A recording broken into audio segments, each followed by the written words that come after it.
खरं आहे ते माननीय पक्षप्रमुख उद्धवजी ठाकरे साहेबांच्या आदेशान्वये संपूर्ण महाराष्ट्रातल्या जनतेच्या घरापर्यंत त्यांच्या मनापर्यंत मशाल चिन्ह पोहोचवण्याचं काम शिवसेना उद्धव बाळासाहेब ठाकरे पक्षाच्या पदाधिकाऱ्यांच्या मार्फत सुरू झालेलं आहे।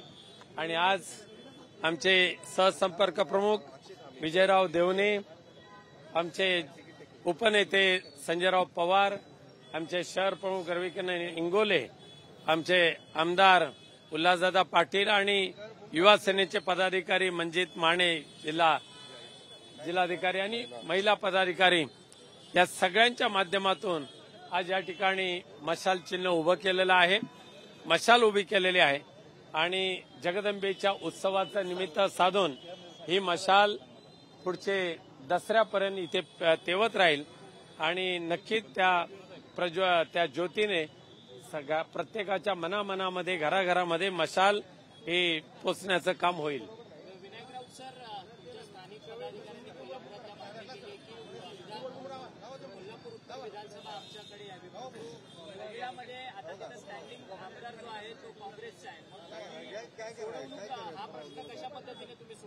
खरं म्हणजे कोल्हापूर उत्तरमधील आमच्या पदाधिकाऱ्यांची मागणी अत्यंत योग्य आहे।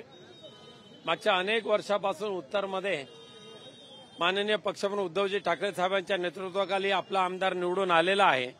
मागच्या विधानसभेच्या पोटनिवडणुकीच्या वेळेला सुद्धा काँग्रेसचे माननीय नेते आणि उद्धवजी यांच्यामध्ये झालेल्या चर्चेप्रमाणे उत्तर यावेळेला शिवसेना उद्धव बाळासाहेब ठाकरे पक्षाला मिळेल असा शब्द काँग्रेसच्या मान्यवर नेत्या महोदयांनी दिला होता आणि त्या अनुषंगाने तो शब्द ते पुरा करतील असं मला 100% खात्री आहे। आणि आघाडीचाच उमेदवार म्हणून शिवसेनेची मशाल उत्तरमध्ये फडकेल आणि जिंकून येईल।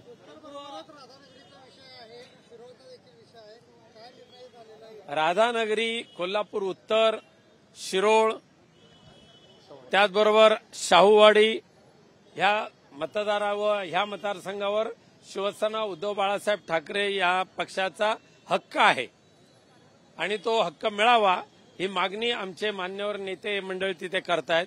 हातकणंगलेमध्ये सुद्धा आणि चंदगडमध्ये सुद्धा शिवसेनेचे मातब्बर उमेदवार आहेत शिवसेना उद्धव बाळासाहेब ठाकरे पक्षाचे आणि त्यामुळे ते मतदारसंघ सुद्धा सोडावेत अशी मागणी आम्ही केलेली आहे।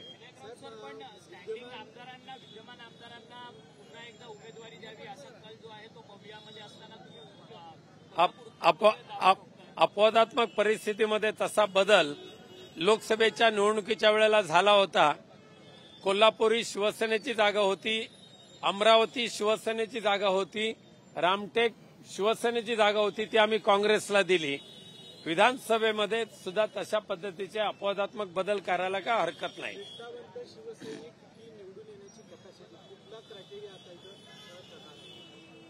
क्रायटेरिया आता मी इथे नाही सांगत तुम्हाला, पण निष्ठावंत शिवसैनिकच निवडून आला आमदार म्हणून तर तो आनंद आम्हाला खूपच मोठा आहे। गद्दारांना तर धडा शिकवावाच लागेल। त्या महाराष्ट्राला दुर्दैवाने गद्दारीचा जो शाप लागलाय तो पुसून टाकण्याचं काम या विधानसभेच्या निवडणुकीमध्ये निष्ठावंत कार्यकर्ते महाराष्ट्रातली जनता करेल।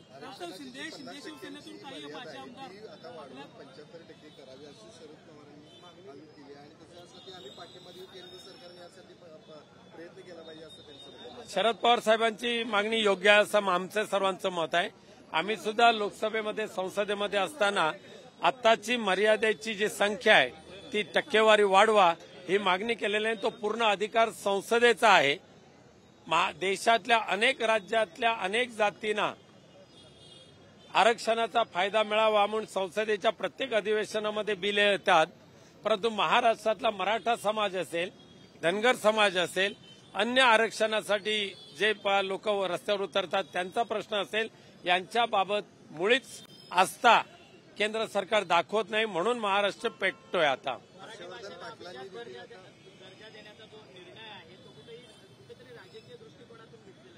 मराठी भाषेला अभिजात भाषेचा दर्जा द्यावा ही मागणी मागच्या 10 वर्षामध्ये मी सुद्धा लोकसभेमध्ये असताना आम्ही वेगवेगळ्या संसदीय आयुधाच्या माध्यमातून केलेली आहे।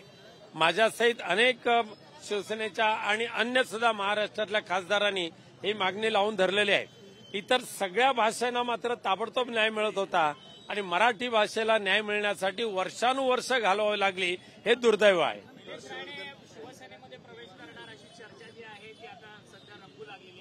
बरं झाली ती बॅच भाजपमधून जात असेल, जिथे जातात तिथे सपाट पाय दाखवून त्या पक्षाचा नाश करतात.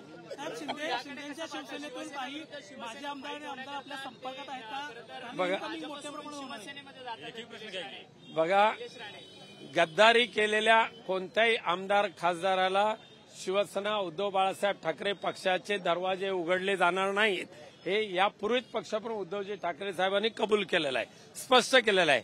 त्यामुळे गद्दारांना थारा नाहीये.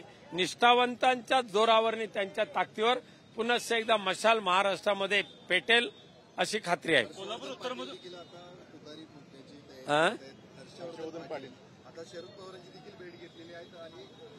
नाही, खरं म्हणजे भारतीय जनता पक्ष जो आहे ना, ह्या वेगवेगळ्या पक्षातल्या लोकांना विकत घेऊन त्यांनी बनवलेला भाजप म्हणजे भाडोत्री पक्षाचा तो पार्टी झालेली आहे. त्यामुळे ते सगळे आता जायला लागलेले आहेत आपापल्या घरी. त्यामुळे भाजपला आता कळून चुकेल आपले नेमके किती आहेत ते.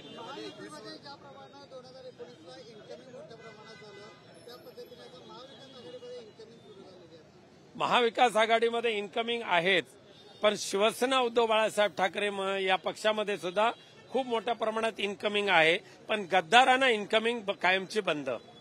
धन्यवाद. भ्रष्टाचारातील फरारी आरोपी संत समावेशी कार्यक्रमाला हजेरी लावतात, कुठेतरी यांना सरकारचं पाठबळ आहे असं वाटतं. खरं म्हणजे भारतीय जनता पक्ष आणि शिंदे सरकारची नीतीच आहे की भ्रष्टाचारांना, अपराध्यांना पाठीशी घालणं आणि निरपराध लोकांना भरडून टाकणं ही त्यांची नीती आहे. त्यामुळे हे गद्दारांचं आणि बेईमान लोकांचं, गुन्हेगारी लोकांचा तो भाजप पक्ष झालेला आहे.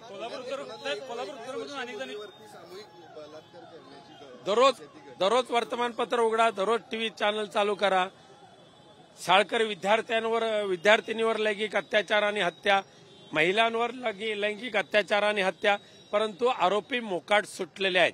दुर्दैवाने देशातल्या महाराष्ट्र एकमेव राज्य असं आहे की ज्या राज्याचा क्राईम रिपोर्ट अख्ख्या देशामध्ये सर्वात जास्त आहे आणि त्या गुन्हेगारांना कायद्याची भीती राहिलेली नाही.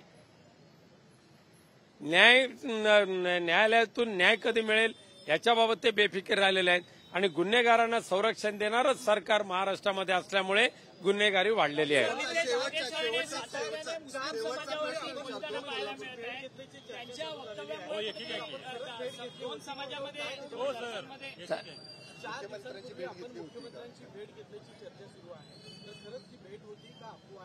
हे कपोकल्पित सोडलेल्या त्या बातम्या आहेत. त्या भाजप आणि शिंदे सरकारचं वावड्या उठवण्याचा जो, डंका पिटवण्याचा जो काय धंदा आहे त्याच्यातली ती बातमी आहे.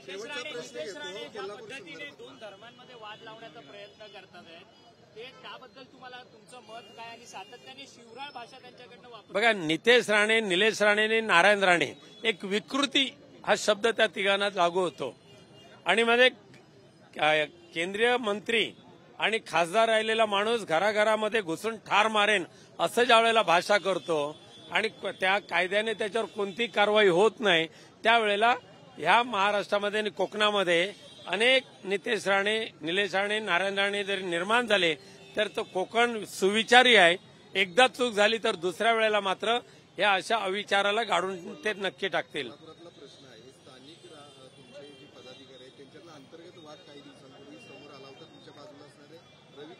नाही, आमचे तिन्ही पदाधिकारी जे आहेत नक्की नाही, तिघांमध्ये तिन्ही जाणकार आणि अभ्यासू आणि निष्ठावंत कार्यकर्ते आहेत आणि तिघांना आपल्या आपल्या पदाची जाण आहे, जबाबदारीची जाण आहे. तिघ एकत्र राहून उद्याच्या विधानसभेमध्ये उत्तरमध्ये मशालचा आमदार निवडून आणतील. धन्यवाद.